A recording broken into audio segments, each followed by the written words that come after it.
Thank you, Deputy Presiding Officer. I'd like to start by discussing some of the other amendments in this group, which are of particular note.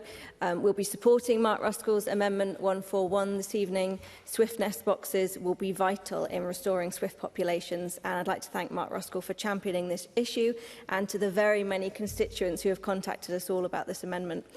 I'd also like to highlight our support for Beatrice Wishart's Amendment 159. I raised similar amendments at stage 2 because urgent action is needed to tackle invasive non-native species, and I'm pleased to see this brought back to stage 3.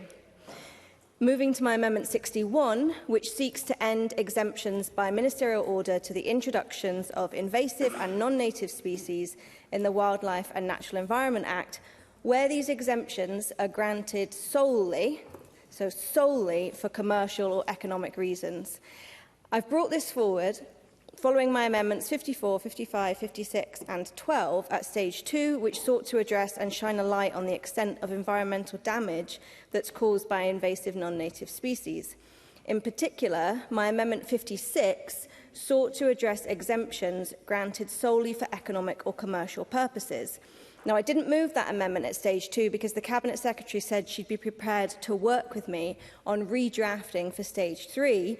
To quote Ms Martin, if she considers not moving amendments 12, 54, 55 and 56, we can work on them ahead of stage 3. Unfortunately, despite meeting with the Cabinet Secretary ahead of stage 3 and raising this specific issue with her, work on this particular area didn't occur. I've therefore reworked Amendment 56 and brought it back today. At stage 2, the Cabinet Secretary raised concerns about the impact that this amendment could have on plantations of Sitka spruce. But let's be clear, that would only be the case if these plantations provided no environmental value whatsoever, and that's something that we simply cannot afford.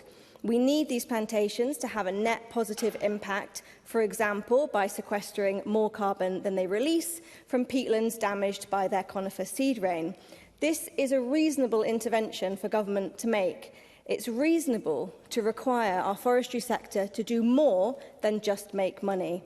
They are custodians of our land and must justify the use of invasive and non-native species beyond profit margins. Because if not, it's our land, our air, our water, our environment and our health that pay the price.